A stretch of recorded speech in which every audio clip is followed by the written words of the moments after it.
오늘 이 아침 함께 나눌 하나님의 말씀은 사무엘 하 12장입니다. 24절로 25절 같이 보겠습니다. 사무엘 하 12장 24절 25절 두 절입니다. 같이 읽죠. 다윗이 그의 아내 밧세바를 위로하고 그에게 들어가 그와 동침하였더니 그가 아들을 낳음에 그의 이름을 솔로몬이라 하니라.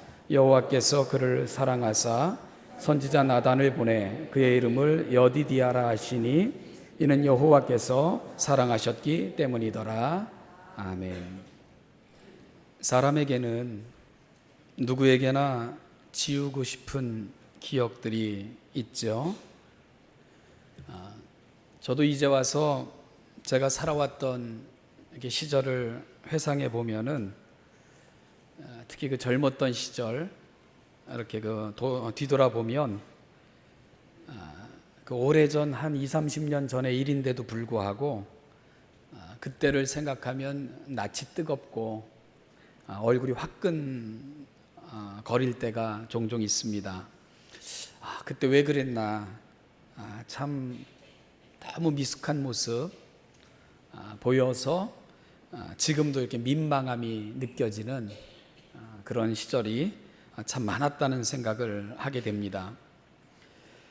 한순간의 그 잘못된 판단과 실수는 한 사람의 인생에서 돌이킬 수 없는 아픔으로 이렇게 영향을 주기도 하고요. 그리고 또한 그 한순간의 잘못과 또 판단은 평생 감당해야 될 그런 숙제를 남겨주기도 한다는 그런 생각을 해보게 됩니다. 다윗에게 있어서는요, 이 밧세바 사건이 바로 그런 사건이었습니다.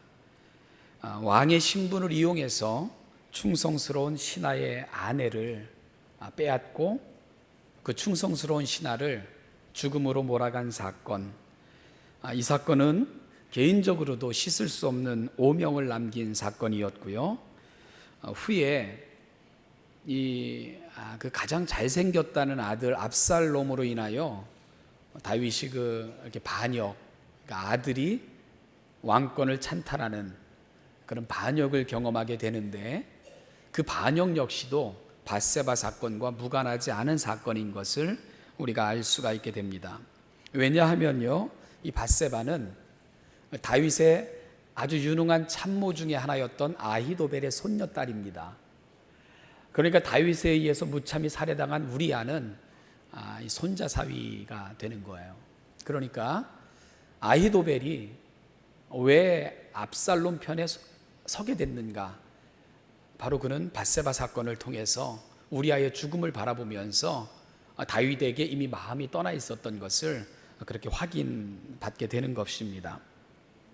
그러니까 이 밧세바 사건은 다윗 개인뿐만이 아니라 그의 가족사에서도 씻을 수 없는 그런 오점을 남긴 사건이 되는 것이고요. 그러나 무엇보다도 이 사건의 심각성은 다음과 같은 성경의 분명한 선언에서 찾아볼 수가 있게 됩니다. 사무엘하 11장 27절 말씀을 보니까 다윗이 행한 일이 여호와 보시기에 악하였더라. 여호와 보시기에 악하였더라. 여러분, 하나님의 사람들이 가장 힘들고 어렵고 답답하고 아픈 순간은 언제여야 하는 줄 압니까? 여호와 보시기에, 하나님 보시기에 악하였더라. 바로 이 사실이 믿는 사람들에게는 가장 힘들고 아프고 답답한 그런 사건이고 순간이어야 됩니다. 이 신학의 개념 중에요, 로드십이라는 개념이 있습니다. 굳이 번역을 하자면 주되심이라고 해야 할 것 같은데요, 신학에서는 거의 외래어 수준으로 로드십이라고 사용되는 그런 용어입니다. 로드십, 어떤 의미죠? 로드라는 주와 쉽이라는 그 명사형이 붙여서 만들어진 단어인데요, 이 로드십이라는 말이 갖고 있는 의미는 내 삶의 주인이 하나님이심을 인정하고 언제 어디서나 그 하나님의 통치를 인지하고 느끼고 살아가는 것, 이것이 바로 로드십이라는 개념이 갖고 있는 핵심입니다. 이 말을 잘 이해하려면 우리가 에덴 동산의 이야기로 풀면 이 개념을 좀 쉽게 이해할 수 있을 것 같은데요. 에덴 동산은 하나님의 주권, 주되심이 가장 아름답게 그렇게 나타났던 동산이었습니다. 인간은 하나님과 동행함이 행복이었고요, 하나님의 뜻을 받들어 하나님의 동역자로 그 사역을 함께 감당하는 것이 곧 교제였습니다. 하나님의 마음이, 하나님의 기대가 곧 살아가는 삶의 이유였고 기쁨이었던 나라, 바로 에덴 동산이었습니다. 그런데 이 모든 것이 한순간에 바뀌는 그런 사건이 발생하고 말죠. 바로 사탄의 유혹을 받아 선악을 알게 하는 나무를 따먹은 이후, 그 나무의 과실을 따먹은 이후에 모든 것이 다 바뀌게 되죠. 사탄은 아담과 하와에게 다가와서는 끊임없이 이렇게 유혹을 했습니다. 내 인생의 주인이 되라. 더 이상 하나님께 속한 존재가 아니라 독립적인 네 인생의 주인의 주권을 네가 차지하는, 네가 모든 것을 주관하는 네 인생의 주인이 네가 되라. 이렇게 계속해서 유혹을 했던 것입니다. 그리고 아담과 하와는 이게 좋아 보였던 거죠. 하나님이 자신의 하나님과 주가 되지 않고 자기 자신이 자기 인생의 주인과 주가 되고 하나님이 되는 인생, 멋져 보였고요. 그리고 또한 흥미로워 보였고 또 그것은 아주 유혹적인 그러한 유혹이었습니다. 그래서 아담과 하와는 선악을 알게 하는 나무의 과실을 따 먹었던 것이지요. 어떻게 됐죠? 로드십이 바뀐 거예요. 더 이상 하나님이 내 삶의 주인이 내 삶의 이유가 내 삶의 가치가 되지 않고요, 그 자리를 자신이 차지하게 된 것입니다. 그러면 굉장할 줄 알았어요. 그런데 참 이상한 일이 발생하고 맙니다. 사탄의 말대로 자신이 하나님이 되면 그 인생의 주인이 자기이면 좋을 것 같았는데 이 로드십이 바뀌고 나니까 어떻게 인생의 존재 자체와 목적과 가야 할 길을 잃어버리게 되고 만 것입니다. 내가 왜 살아가야 되는가? 그리고 삶의 가치와 이유가 뭔가? 무엇이 우리를 의미 있게 하고 가치 있게 만드는가? 이 모든 것에 대한 개념을 다 상실해 버리고 말았습니다. 여러분, 이제는 하나님의 뜻, 하나님의 선하심, 하나님의 기대, 하나님의 목적, 이런 게 중요하지 않았습니다. 자기가 그 자리를 다 차지한 거예요. 욕심이, 욕망이, 그리고 내 뜻이 중요한 그런 세상이 돼버리고 말았죠. 우리가 하는 말 중에 욕심에 눈이 먼다, 그런 말이 있지 않습니까? 그러니까 여러분, 육신적으로 소경만 눈이 머는 게 아니에요. 우리의 눈을 멀게 하는 게 너무너무 많습니다. 그래서 사람들은 욕심에 눈이 먼다. 그러니까 사람이 욕심의 노예가 되면 아무것도 안 보이는 겁니다. 내 마음의 욕망, 그리고 내가 이루고자 하는 것, 갖고자 하는 것, 소유하고자 하는 그것이 모든 것을 좌지우지하게 되고 그것에 의해서 내가 만나고 또 부딪히는 모든 상황들이 결정되는, 그래서 욕심에 눈이 먼다, 이런 말들을 하게 되는 것입니다. 예, 그래요. 아담과 하와가 자신이 주인이 되고 로드십을 자기가 가져오고 나니까 욕심이 주인이 돼버린 것입니다. 그러다 보니까 살인이 일어나게 됐고요, 서로 빼앗고 심지어 남의 아내도 빼앗고, 그래도 아무 죄책감을 느끼지 않았어요. 자기 소욕이 있기는 대로 그렇게 사니까 사람들마다 다들 저만의, 자신들만의 바벨탑을 높이 쌓기 시작한 것입니다. 인생관이 바뀌었고요, 가치관이 바뀌었습니다. 이 관이 바뀌고 나니까 판단도 내가 가지고 있는 가치관, 역사관, 세계관, 이런 것에 따라서 이렇게 바뀔 수밖에 없었고요. 그러다 보니까 언제나 인간은 자기가 생각하는 답을 추구하고 그것이 맞다고 주장하고 그것이 맞지 않으면 잘못됐다고 정죄하는 이런 삶의 모습으로 나아갈 수밖에 없게 된 것입니다. 그러니 끊임없는 분쟁이 생겼고요, 그리고 끊임없는 정죄, 판단, 이런 것들이 생겨날 수밖에 없게 됐던 것입니다. 로드십이 바뀌면 그렇게 돼요. 여러분, 세상에서 가장 위험한 생각이 뭔지 아세요?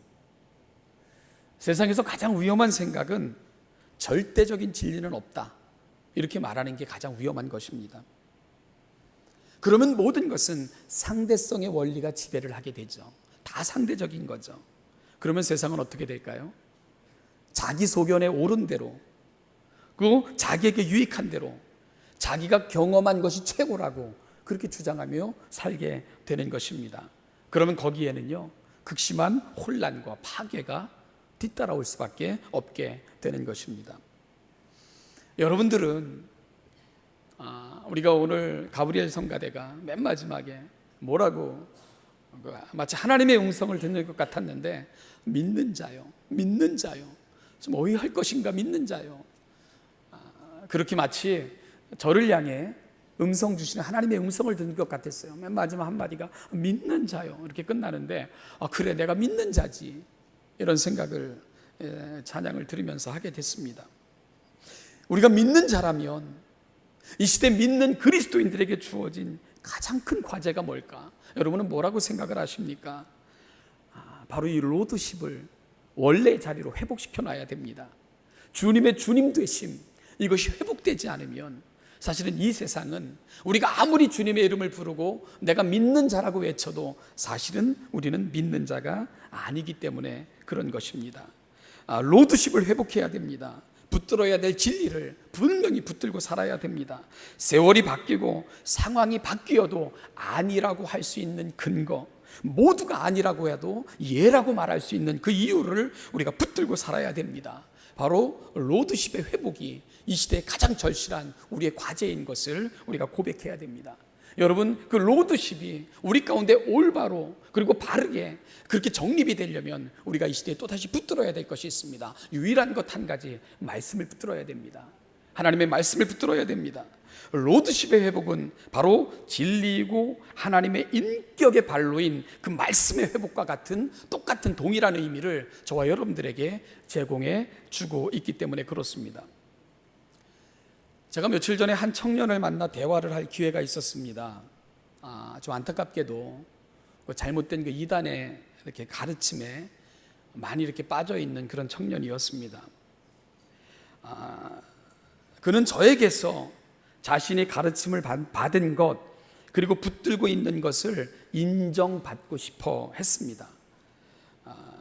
만나는 내내 오랜 시간 만났는데 불안함과 인정받고 싶은 그런 생각들이 교차하는 듯 굉장히 불안한 모습을 보이기도 했는데요. 그는 자신이 가르침을 받고 있는 것들을 저에게 설명을 했습니다. 왜곡과 치우침이 너무너무 심했어요. 그래서 그 청년에게 성경 해석은 그렇게 해석하면 안 된다고 성경 해석 방법론을 설명을 해주었습니다. 성경은 넓은 곳에서 좁은 곳으로, 광의적 의미에서 협의적 의미로, 보다 큰 본문에서 작은 본문으로 와야지만 성경 전체를 바르게 해석할 수 있는 거다. 부분으로 전체를, 협의로 광의를, 그런가 하면 불확실한 상징적인 것들로 성경의 전체 진리를 왜곡하면 굉장한 혼란과 그리고 편협된 그리고 삐뚤어짐이 나타날 수밖에 없다는 것을 설명을 해 주었습니다. 저는 그 청년에게 이런 말을 했습니다. 자네가 믿고 있는 거 그리고 내가 설명하는 거, 나는 내가 설명하는 모든 것이 완벽하다고 이야기하고 있는 것이 아니야. 정말 중요한 것은 우리가 믿고 있는 것, 우리가 붙들고 있는 것, 알고 있는 것, 그런 것들을 가지고 끊임없이 하나님의 말씀으로 돌아가서 이것이 하나님의 말씀에 합한지, 이것이 정말 성경적인지, 하나님은 그 말씀을 통해서 우리에게 뭐라고 말씀하시는지를 통해 끊임없이 발견하고 끊임없이 찾고 끊임없이 노력해서 결국은 하나님이 원하시는 곳으로 나아가는 것, 그것이 바로 오늘 우리에게 주어진 최종적이고 그리고 가장 중요한 그런 하나님의 말씀을 대하는 자세인 것을 잊지 말아야 된다 하는 것으로 부탁하고 또 부탁을 했습니다. 저는 그 청년에게 말하기를, 하나님은 이미 최종적이고 완성된 계시를 주셨는데 또 다른 곳에 가서 계시를 찾고 또 다른 곳에 가서 아직은 발견되지 않은 특별한 사람에게 주신 계시가 있다는 것을 믿기 시작하는 순간 세상엔 진리가 없어지게 되는 거야. 절대적인 진리가 사라지게 되는 거야. 그것은 기독교가 아니야 하는 것을 강하게 이야기를 했었습니다.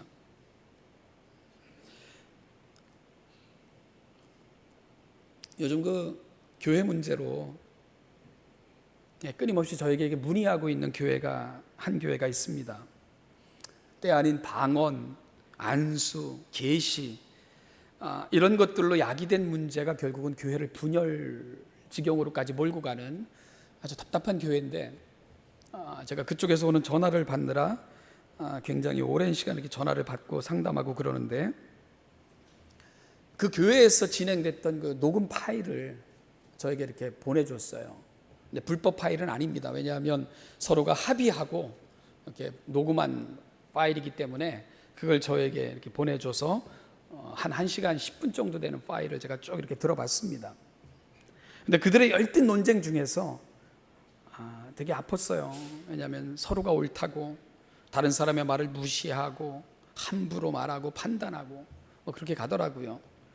근데 그 열띤 논쟁 중에 어느 선교에 속해 있다는 한 선교사라는 사람이 이런 발언을 하더라고요. 방언을 하지 못하면 하늘의 진리를 깨닫지 못하는 것이고 절름발이 신앙이고 하늘의 능력과 은사를 결코 경험할 수 없다, 이렇게 주장을 하더라고요. 이게 맞냐, 이렇게 또 저한테 질문을 또 하고요. 제가 웃으면서 이렇게 질문하라고. 성경 어디에 그게 있습니까? 성경 어디에서 그걸 주장하고 있냐고 그렇게 물어보라고. 자기가 생각하는 거, 내 견해, 내 경험이 성경을 뛰어넘을 수 없는 거고, 그리고 모든 것은 성경을 통해서 점검받아 제 자리로 돌아가는 것이 맞는 거라고. 내가 조그만 걸 경험했고 내가 다른 사람이 하지 못하는 조그만 걸 한다고 그것이 마치 맞다고 주장하는 순간 그건 더 이상 진리도 계시도 아니고 하나님의 말씀도 아니라는 것을 이야기해 줬죠. 여러분, 그렇게 가는 것입니다. 로드십의 회복, 그건 말씀이 내 삶에 영향을 미치게끔 그렇게 우리 삶을 주신 완성된 계시인 유일한 하나님의 말씀인 성경에 우리 삶을 내려놓는 것입니다. 그리고 그 하나님의 말씀이 우리 삶 전반에 영향력이 있도록 그렇게 만들어가는 것, 그것이 바로 로드십의 회복입니다. 여러분, 로드십의 회복이라는 것은 살아가는 삶의 자리마다 찾아오셔서 재성아, 야, 누구에게 뭔가 이렇게 말씀하시는 게 아닙니다. 누가 듣지 못하는 신비한 음성을 우리에게 들려주는 것이 아닙니다. 하나님의 말씀 앞에 내 삶을 내려놓는 거예요. 그 완성된 계시인 말씀이 우리 삶 구석구석에 영향을 미치도록 살아가는 것, 그것이 바로 로드십의 회복입니다. 그것이 가장 중요한 기독교의 가치입니다. 제가 이 부분을 이렇게 장황하게 설명하는 데는 그런 이유가 있습니다. 여러분, 오늘 본문에서 우리는 다윗이라는 사람을 만나고 있습니다. 이 다윗이라는 사람, 그는 자신이 살아온 인생에 있어서 가장 큰 위기에 봉착해 있는 것을 보게 됩니다. 폭풍 전야처럼 모든 것이 위태로운 지경으로 가고 있는 바로 그 벼랑 끝에 서 있는 것 같은 모습, 오늘 본문에서 보고 있는 다윗의 모습입니다. 불륜으로 인해 그는 충성스러운 우리아를 죽였습니다. 바로 불륜으로 인해 그 밧세바의 몸에 아이가 생겼기 때문에 그 범죄를 은닉하고자 그런 무모한 짓을 저질렀던 것입니다. 그런데 어떻게 됐죠? 그렇게 태어난 아이는 며칠이 되지 않아 결국은 죽고 말죠. 그리고 곧이어 가족들 간에는 이 일로 말미암아 수도 없이 많은 문제들이 찾아오게 됩니다. 근친상간, 피해 복수, 처절한 응징, 이런 것들이 끊임없이 다윗의 인생을 노크하려고 기다리고 있는 상황, 그것이 바로 오늘 본문의 시점에 놓여 있는 다윗의 상황입니다. 그리고 곧이어 벌어질 아들의 반역, 정말 엽기적인 모든 사건들이 끊임없이 다윗의 인생을 찾아오려고 그렇게 준비하고 있는 상황이 오늘 다윗이 처해 있는 인생의 모습이었습니다. 바로 밧세바의 사건은 다윗에게 있어서는 끊임없는 시련과 하나님의 징계의 신호탄과도 같은 그런 역할을 하고 있는 것입니다. 사면초가, 아마 이 말은 다윗에게 쓰면 딱 맞을 것 같은 상황, 그것이 바로 오늘 다윗의 상황이었습니다.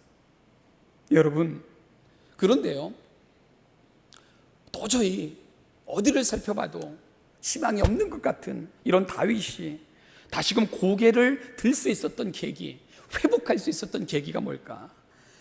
시편 51편을 보면 이런 고백이 나옵니다. 제가 한번 읽어드리겠습니다. 4절인데요.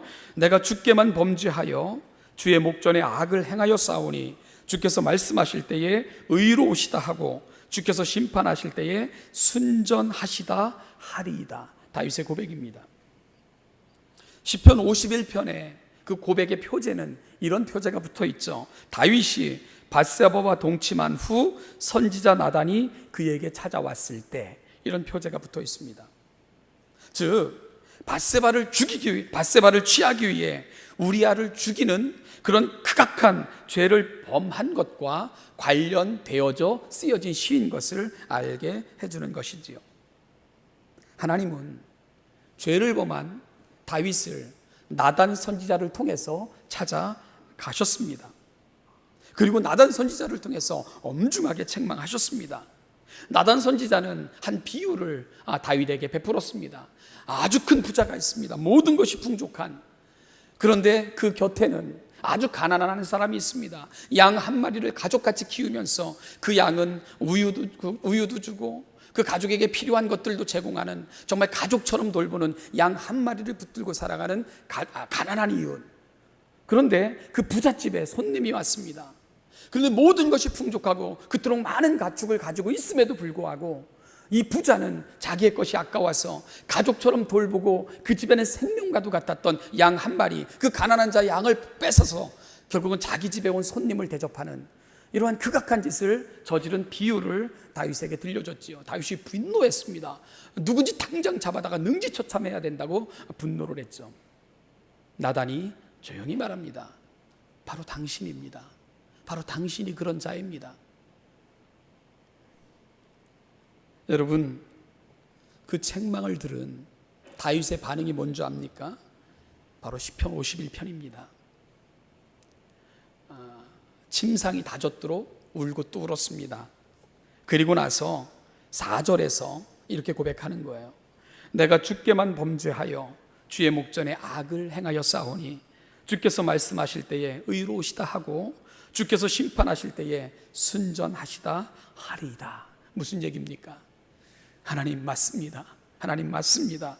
내가 하나님의 목전에서 악을 행했습니다. 하나님이 말씀하시는 것 의로우시며 정당하십니다. 하나님께서 제게 주신 모든 말씀 합당합니다. 전적으로 인정하면서 하나님, 그러면 어찌해야 됩니까? 오늘 우리가 들었던 찬양처럼 신자요, 신자요, 믿는 자요, 믿는 자요. 그러면 나는 어떻게 해야 됩니까? 하나님, 나는 어떻게 해야 됩니까? 간절한 부르짖음, 울부짖음. 그것이 바로 시편 51편입니다. 다윗이 하나님 앞에서 다시금 회복을 경험할 수 있었던 그 큰 죄와 심각한 상황 하에서도 여전히 주의 긍휼을 받을 수 있었던 이유가 오늘 시편 51편에서 밝혀지고 있는 것입니다. 여러분, 다윗이 어느 자리로 돌아간 것입니까? 어느 자리로 돌아간 것입니까? 바로 하나님을 하나님으로 인정하는 자리로 돌아가 있는 것입니다. 로드십이 바뀐 것입니다. 자신의 삶은 하나님 앞에 있다는 것을 다시금 확인하는 자리, 바로 밧세바 사건을 저지른 후 나단의 소리를 듣고는 다윗은 그걸 분명히 깨닫게 됐던 것입니다. 다윗은 그 이전에 생각을 했어요. 사람을 속이면 된다고 생각을 했습니다. 완벽한 범죄를 꿈꿀 수 있다고 생각을 했습니다. 한두 사람만 모른 척 해주면 이 사건은 완벽하게 끝난다고 생각을 했습니다. 그리고 감히 누가 나에게 대항할 수 있을까 생각을 했습니다. 그런데 성경은 사무엘하 11장 27절에서 다윗이 행한 그 일이 여호와 보시기에 악하였더라. 그렇죠. 다윗이 한 가지를 계산해 놓지 않았던 것이지요. 여호와 하나님, 그분이 보고 계신다는 거, 나의 모든 삶은 그분 앞에 공개되어 있다는 것을 다윗은 모르고 있었던 것입니다. 다윗이 깨달은 것, 그것은 자신의 인생에서 무언가를 결정하고 무언가를 행하고 무언가의 가치를 부여할 때 놓치고 있었던 것, 그렇지만 가장 중요한 것, 바로 그것을 다윗은 다시금 발견하게 됐던 것입니다. 사실은요, 밧세바 사건이 일어날 당시 다윗의 삶은 가장 안정적이었습니다. 모든 것은 풍요로웠습니다. 전쟁터를 누볐던 용사가 이제는 자신이 직접 전쟁터에 나가지 않아도 될 정도로 수없이 많은 참모와 용사들이 다윗 곁에 줄비했고요. 그들은 끊임없는 승전과 끊임없는 그 전쟁으로 인한 수없이 많은 재물들을 다윗에게 가져다 주는, 모든 것이 안정되게 보였던, 모든 것을 누리면 될 상황, 그것이 바로 밧세바 사건이 일어날 당시 다윗이 누리고 있었던 삶의 풍요였습니다. 그러다 보니까요, 로드십이 바뀐 거예요. 자기가 자기 인생의 주인이 된 거예요. 자기 업적, 자기 치적, 그리고 자기가 누리는 것, 이제 됐다고 생각을 한 겁니다. 그래, 이제 된 거다 생각을 했던 것입니다. 하나님이 가지셔야 될 로드십을 자신이 가졌던 것입니다. 그런데 밧세바 사건을 계기로 범죄한 그를 찾아오셔서 책망하시는 하나님의 음성을 통해서 그는 다시금 그의 삶의 순서를 확인하고 있는 것입니다. 즉, 그는 로드십, 주님이 주님 되심을 정확하게 다시금 인식할 수 있는 계기를 갖고 있었던 것이고요.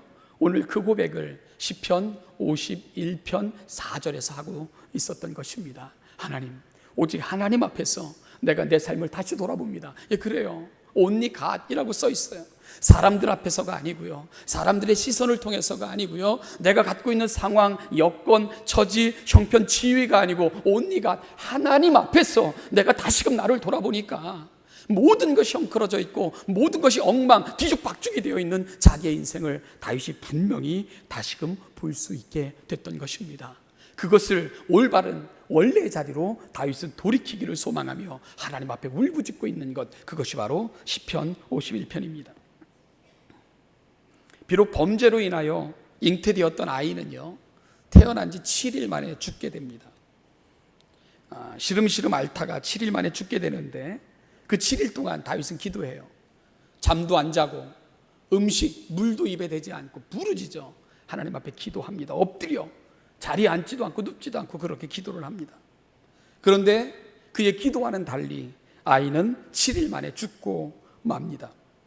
이 아이의 죽음은 다윗과 밧세바 모두에게 참으로 치명적인 사건일 수밖에 없었습니다.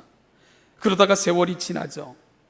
그리고 하나님은 다윗과 밧세바 사이에 또 다른 아이를 선물로 주셨습니다. 다윗은 그 아이의 이름을 솔로몬이라 이렇게 이름을 지었죠. 그 유명한 솔로몬은 이렇게 태어나게 된 것입니다. 그런데 그 아이를 하나님은 다른 이름으로 부르시기를 원하셨습니다. 그래서 하나님께서는 나단을 또다시 다윗에게 보내셔서 그 아이의 이름을 전달해 주셨는데요, 하나님께서 전달해 주신 그 아이의 이름이 뭡니까? 여디디야라고 하라, 그렇게 말씀을 하셨습니다. 여디디야, 이름 뜻이 뭔지 아세요? 여호와께 사랑을 입음, 여호와가 사랑하신다, 그런 뜻입니다. 나의 사랑을 입은 자. 하나님은 그 아이의 이름을 여디디야라 이름하셔서 나단을 다윗에게 보내주신 것입니다. 여러분, 여기에는요 아주 놀라운 섭리가 있는 거예요. 바로 그 아이를 통해서 하나님은 다윗에게 하나님의 마음을 전달하고 계신 것입니다. 비록 심각한 범죄를 지었지만, 심각한 죄를 지었지만 선지자 나단과 아이의 죽음을 경험하면서 다윗은 인생의 주권과 다스리심, 그리고 생명은 전적으로 여호와께만 속해 있다는 것을 분명히 알게 됐던 것입니다. 아주 절절하게, 절실하게 경험했던 것입니다. 이러한 다윗의 모습은 아이가 죽은 후 보인 태도에서도 우리가 분명히 확인할 수가 있게 됩니다. 오늘 우리가 읽은 본문 바로 앞부분인 사무엘하 12장 20절을 보면 다윗이 땅에서 일어나 몸을 씻고 기름을 바르고 의복을 갈아입고 여호와의 전에 들어가서 경배하고 왕궁으로 돌아와 명령하여 음식을 그 앞에 차리게 하고 먹은지라. 너무 이상하잖아요.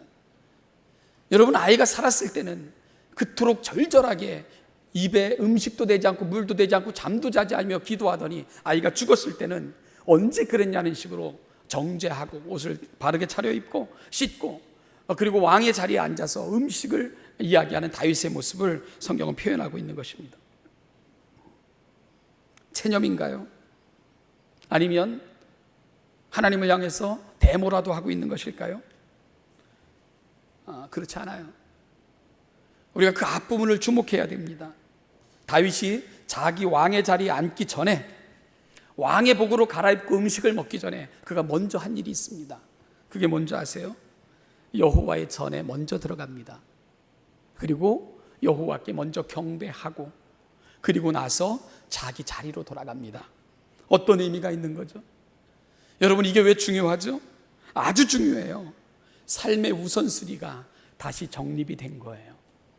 로드십이 바르게 회복이 된 것입니다. 하나님을 하나님의 자리로 다시금 올려드린 것입니다.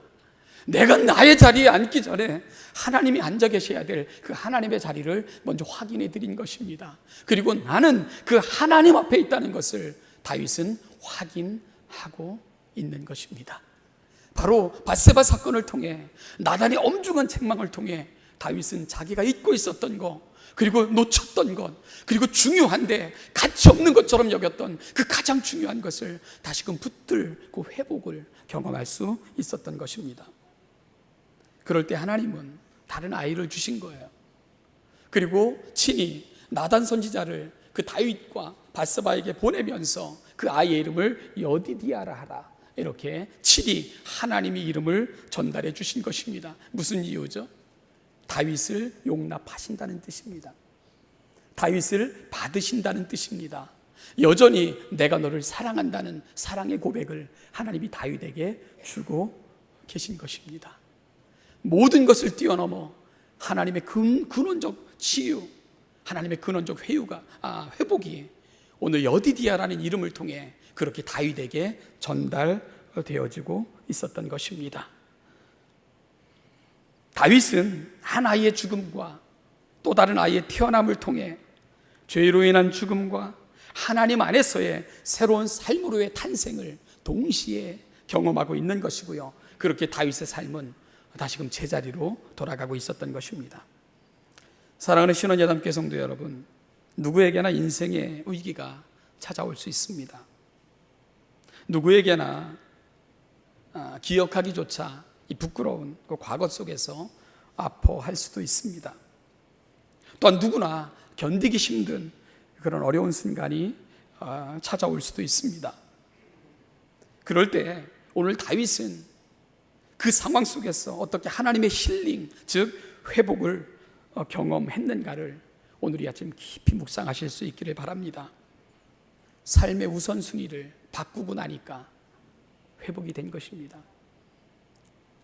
삶을 제자리로 돌리고 나니까 힐링이 임한 것입니다. 하나님의 회복 프로그램이 근본적으로 그에게 시작되어진 것을 우리가 보게 되는 것입니다. 로드십, 내가 어디 있는지, 무엇을 하든지, 아니면 내가 어디에 있든지 내 인생의 진정한 주인은 하나님이십니다. 바로 아이가 죽은 후 먼저 하나님 앞에 가서 경배하고 자기의 자리로 돌아간 다윗, 그 모습을 통해서 오늘 이 시대 우리에게도 시급하게 회복되어야 될 오늘 우리의 과제는 무엇일까? 바로 로드십, 주님을 주님 되시게, 그리고 나의 삶의 자리로 바로 돌아가는 것, 그것이 바로 진정한 하나님의 회복과 은혜를 경험하는 방법이 될 것입니다. 그러면 오늘 하나님께서 여디디아라 이름을 주시면서 다윗에게 찾아가셔서, 다윗아, 내가 여전히 너를 사랑한단다. 내가 여전히 너를 향한 애정이 있단다. 너는 여전히 나의 것이다. 확인해 주시는 하나님의 음성이 우리에게도 경험되어질 것입니다. 아름다운 회복, 상처난 가슴, 깨어진 인생, 그런데 여디디아로 찾아가셔서 다시금 사랑을 확인시켜 주셨고, 그리고 또 너는 내 것이라 부르시고, 그리고 회복의 프로그램을 가동하셨던 그 하나님의 은혜, 그 은총이 오늘 로드십의 개념을 바로 확립하고 하나님을 하나님의 자리로, 우리 인생을 우리 인생의 자리로 되돌려 하나님의 은혜 경험하고 사시기를 소망하시며 다짐하시는 여러분의 모든 삶, 앞으로 살아가는 삶 속에 여디디아의 은총이 늘 함께하는 하나님의 복된 자녀들 다 되시기를 주님의 이름으로 축복합니다. 기도하겠습니다. 하나님 아버지, 은혜와 사랑을 감사합니다. 여전히 깨진 가슴으로, 상한 모습으로 이 시대를 살아가는 아픈 사람들, 아버지 하나님, 우리의 삶의 순위, 우리가 가야 될 자리, 붙들어야 될 것들, 놓치지 말아야 될 것들을 우리가 놓치고 외면하고 어떤 잘못된 왜곡 속에서 살아가고 있는 것은 아닌가 다시 한번 돌아보는 이 귀한 아침이 되게 하옵소서.